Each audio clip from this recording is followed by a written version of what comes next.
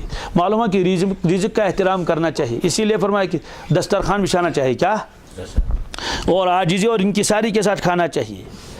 اور رسول پاک صلی اللہ علیہ وسلم کے بارے میں آپ نے خود فرمایا انا آکل کما یاکل العبد، فرمایا میں تو ایسے کھاتا ہوں جیسے غلام، جیسے، یعنی کبر غرور کے ساتھ نہیں. اس لیے کہ پتہ نہیں اگر ایک دن رزق نہیں ملے گا تو نہ دنیا کا رہے گا تو نہ دین کا رہے گا.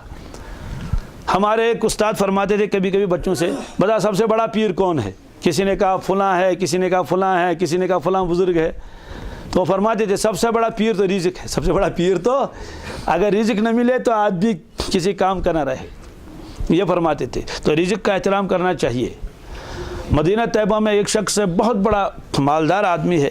ہمارے ایک استاد نے بتایا، میں ان کے گھر گیا، انہوں نے مجھے دعوت کی تھی. اس کے بعد کھانا کھا لیا، پیالہ پلیٹ صاف کر لیا، پورا انگلیاں یہ سب، پھر اس نے تھوڑا سا پانی اس پلیٹ میں ڈال دیا. آپ ترون کت پتہ دن تک گراج چون ست بوس تمس وچن. تم تو واپس دوں مفتی صاحب آپ کیا دیکھ رہے ہیں؟ حضرت کچھ نہیں، ایسے ہی بس دیکھ رہا تھا، آپ کیا کر رہے ہیں؟ دیکھو یہ جو اتنی برکت ہے نا، یہ اسی کی برکت ہے. میں کھانے کا احترام کرتا ہوں کہ اگر پلیٹس لڑتا ہے ذرا سا، میں یہ بھی گوارہ نہیں کرتا ہوں کہ اس کو دھو کر یہ نالی میں چلا جائے. کہا یہ صرف اسی کی برکت ہے جو آپ دیکھ رہے ہیں، اتنا کاروبار اور وہ اور یہ اور یہ. اس لیے رزق کا احترام کرنا چاہیے، بہت ضروری ہے. کھانے کا احترام، پیالہ پلیٹ وغیرہ یہ. اور یہ بڑی بدنصیبی ہے کہ آدمی کو ہاتھوں میں لگا ہوا ہے اور بڑا مالدار ہے اور یوں کر رہا ہے اس کے ساتھ بے توجہی کے ساتھ. اور پیالہ پلیٹ کرنس نا فیش ہے ترو کتنے کٹ کت مز نالے مز سندر مز کڑ گرایت. ایسے شخص کی زندگی میں پھر حالات ایسے آتے ہیں کہ پھر اس کو بھوکا رہنا پڑتا ہے. امس پتہ خبر کیا پھاک لگن کیا ہوت ہم رزق قدر کرمز کی. تو ہم لوگ تو کھانا کھانے کے بعد شکر کرتے ہیں. اللہ کے نبی صلی اللہ علیہ وسلم کھانا کھانے سے پہلے بھی شکر کرتے تھے. تو ایسا ہونا چاہیے، جب کھانا سامنے آئے فوراً تصور کرنا چاہیے، یا اللہ آپ کا احسان ہے، آپ نے میرے گھر میں حلال کھانا مجھے عطا فرمایا. معلوم نہیں کتنے لوگ ایسے ہوں گے جن کے سامنے اتنا بھی نہیں ہوگا. بہت سارے لوگ ہوں گے وہ بھیک مانگ کر کھاتے ہوں گے، جب بچوں سے ساری چیزوں اس سے رزق میں برکت آتی ہے. اس لیے رزق کا بڑا احترام کرنا چاہیے، نالیوں میں اس کو نہیں ڈالنا چاہیے. تو اللہ کے نبی صلی اللہ علیہ وسلم جب دعا پڑھتے تھے، وہ دسترخوان کی دعا تو آپ روزانہ پڑھتے ہی ہیں، الحمدللہ حمدن کثیرن طیبا مبارکن فیہ غیر مکفی ولا مودع ولا مستغن عنہ ربنا. یہ عجیب دعا ہے. اس دعا کا خلاصہ یہ ہے، یا اللہ حمد و ثنا ہے آپ کے لیے، حمدن کثیرن سٹھا حمد و ثنا، طیبا مبارکن فیہ، یعنی اتنا واریاہ حمد آسن، بے انتہا حمد، پاکیزہ حمد، برکت والی حمد، تعریف چون غیر مکفی ولا مودع ولا مستغن ربنا.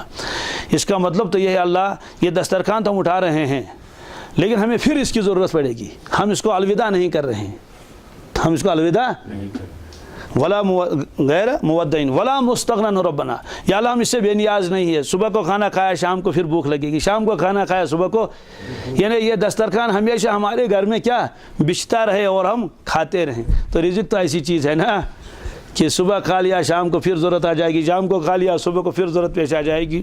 اس لیے اس میں فرمایا وَمِمَّا رَزَقْنَاهُمْ يُنْفِقُونَ، جو ہم نے ان کو رزق دے دیا اس میں سے وہ خرچ کرتے ہیں. اسی لیے اللہ کے نبی صلی اللہ علیہ وسلم غربت سے پناہ مانگتے تھے. فرمایا کاد الفقر ان یکون کفرا، کہ غربت کبھی کبھی آدمی کو کافر بنا دیتی ہے. کیا بنا دیتی ہے؟ یہ حدیث میں ہے کاد الفقر ان یکون کفرا.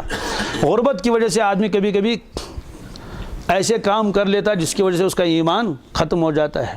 اللہ تعالیٰ بچائے. بعض مرتبہ تو بعض لوگ تنگ آ کر اپنا دین بھی بدل دیتے ہیں.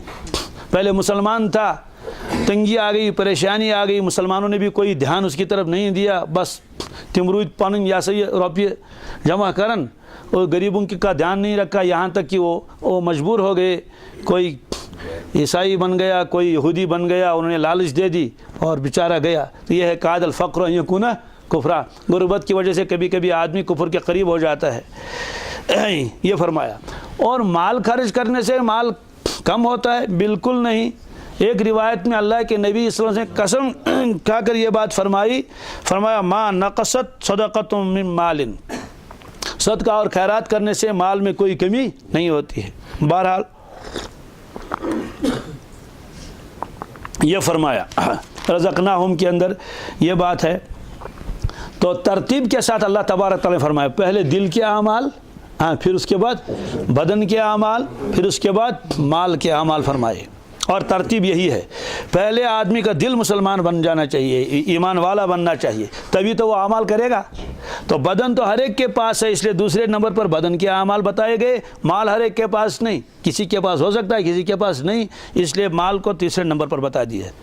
وَمِمَّا رَزَقْنَاهُمْ يُنْفِقُونَ.